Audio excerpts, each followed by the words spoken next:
Minus Imran से मुल्क की सियासत में इस्तेहकाम तो नहीं, अलबत्ता अदम इस्तेहकाम का शिकार लाजमी हो जाएगी। तकनीकी बुनियादों पर पाकिस्तान आज डिफॉल्ट हो चुका है। शेख रशीद ने सियासी पंडितों को खबरदार कर दिया।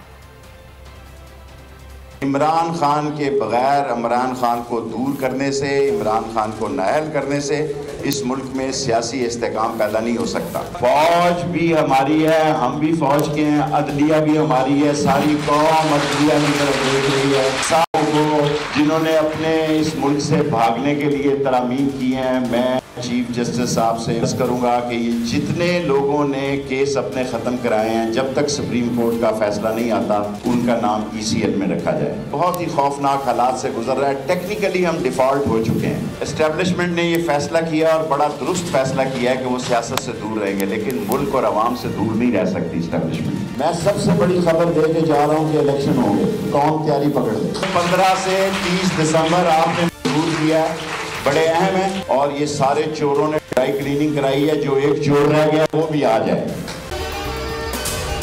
अगर आपको ये वीडियो पसंद आई है तो हमारे चैनल को सब्सक्राइब करें और बेल आइकन को प्रेस करें।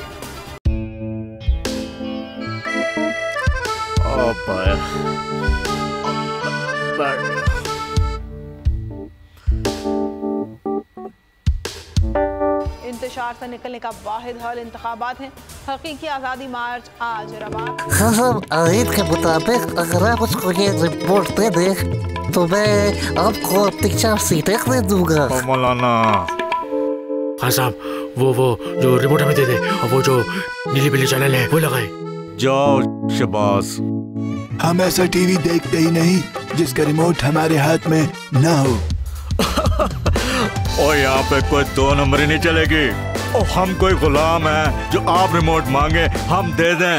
Absolutely not. यहाँ पे सिर्फ पाकिस्तान का नंबर 1 चैनल चलेगा, बोल, जो हकीकी सहाफत की जंग लड़ रहा है। पाकिस्तान के लिए कोई और नहीं, सिर्फ बोल खड़ा है। आप सब भी बोल देखें।